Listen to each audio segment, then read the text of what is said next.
Selamat sore bro, tim dan kakak. Yes. Perkenalkan, saya Steven, Oke. usia 36 tahun, kerja di bidang finance, startup di Jakarta.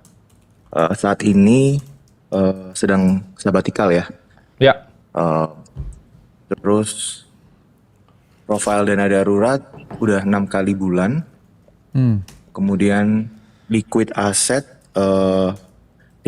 berupa cash dalam US dollar sekitar 400k. 400 USD. Kemudian 400 ribu USD ya? ya 400k US dollar.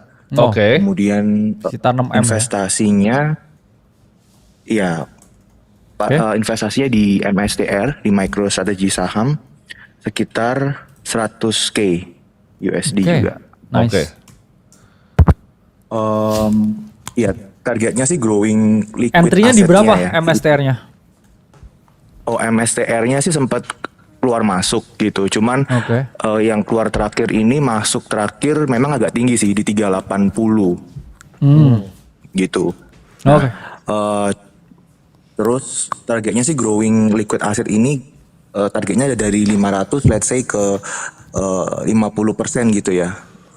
Assuming riding the wave di Bitcoin di tahun ini misalkan gitu. Jadi ada kenaikan 20 sampai 40% gitu. Nah, pertanyaannya ada dua sih.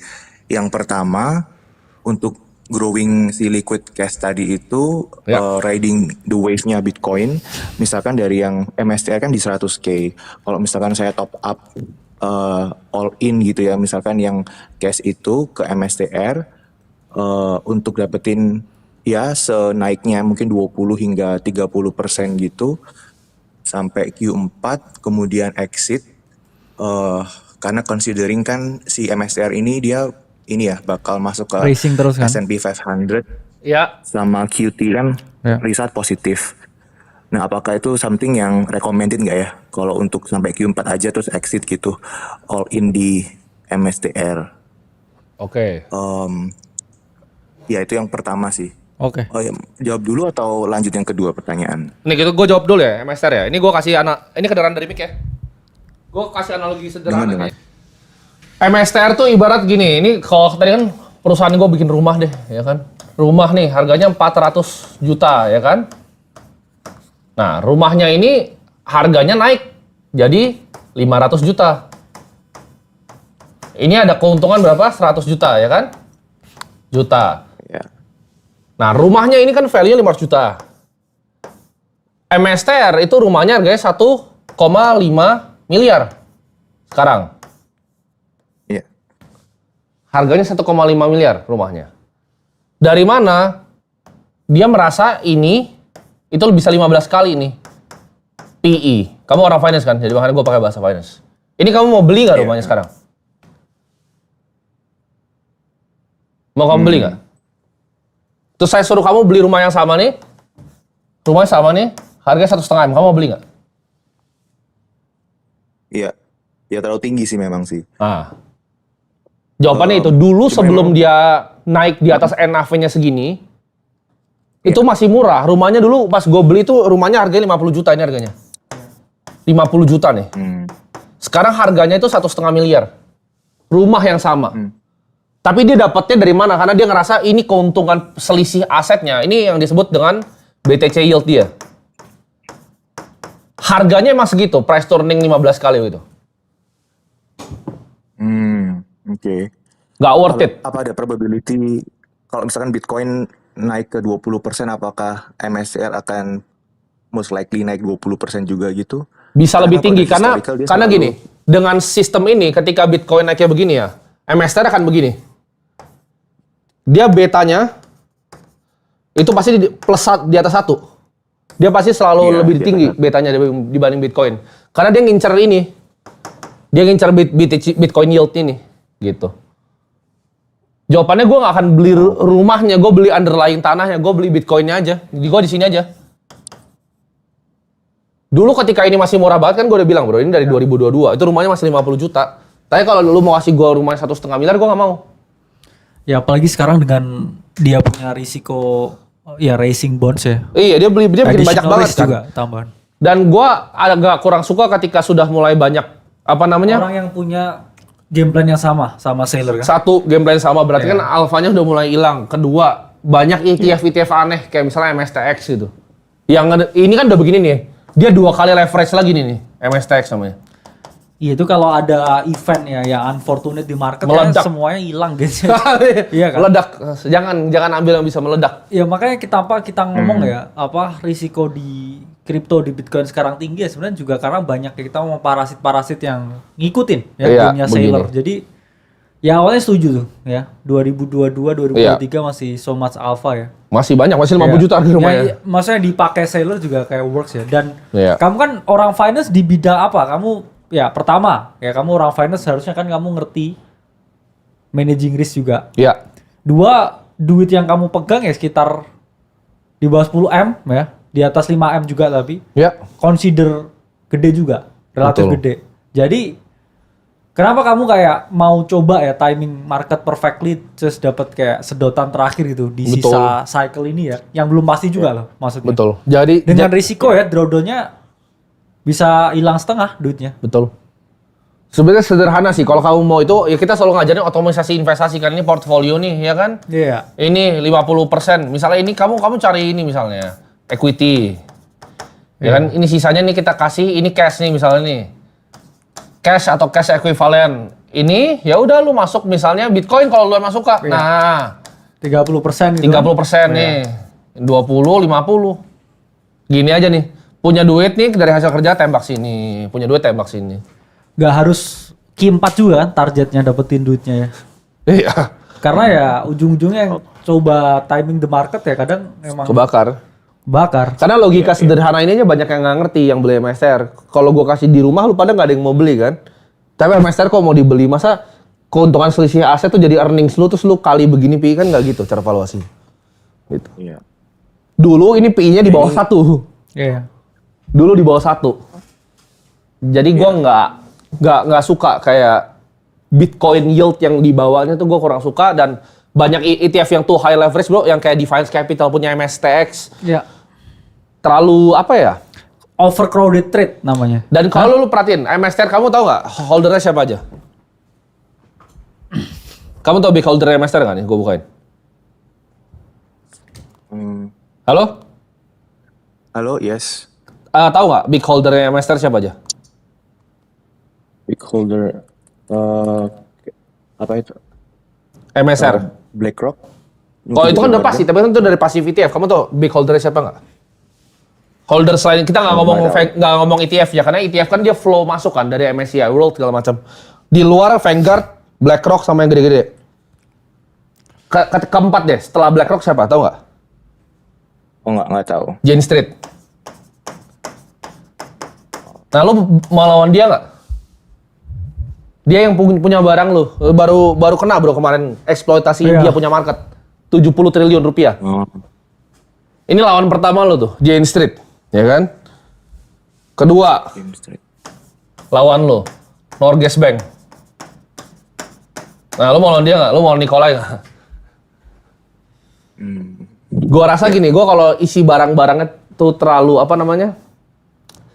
Orang-orang yang gua nggak mau lawan, karena itu kalau mereka banting dua itu ya banting selesai. Sebenarnya kayak Kau jangan cuci piring mereka. inilah mau gulat lawan John Cena atau enggak gitu kan. Iya, mau gulat lawan John Cena atau enggak, jangan.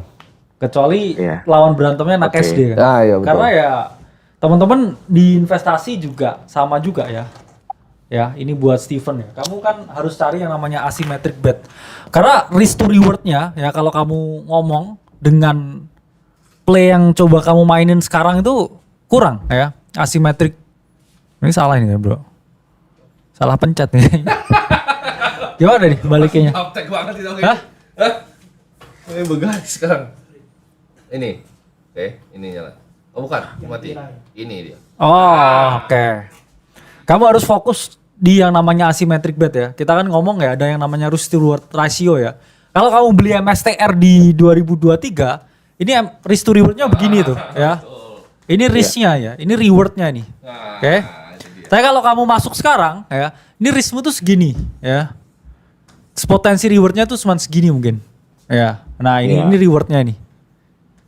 udah kamu mau dapetin 20% dengan total hartamu, tapi kamu bisa ke flush out 70%. masukin 400.000 di kotak ini nih. Iya, semua hartamu dengan potensi risiko turun 70%. Kalau saya sih nggak mau ya. Ya mungkin alfanya bukan di MSTR lagi. Ya, betul. Mungkin yang lain. Iya, iya. Iya. Ya, Oke. kita pasti Got it. kasih tahu juga ya. Maksudnya kayak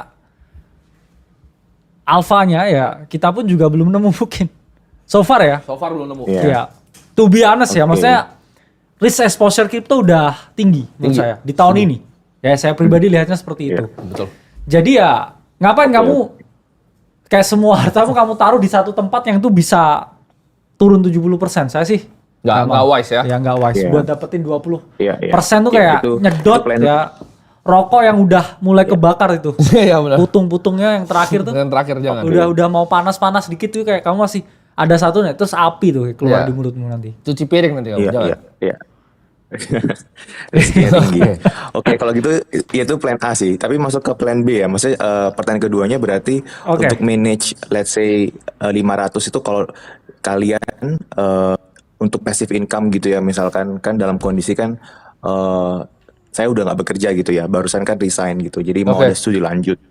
Nah, untuk passive income yang oke gimana ya pembagian antara misalkan saham Indo, Bitcoin, emas atau US dollar pegang Dia Enggak, currency gitu ya. gue mau tanya dulu deh. Ini Steven finance-nya di apa? Apa yang kamu kerjain? Produknya apa? Posisi kamu di mana?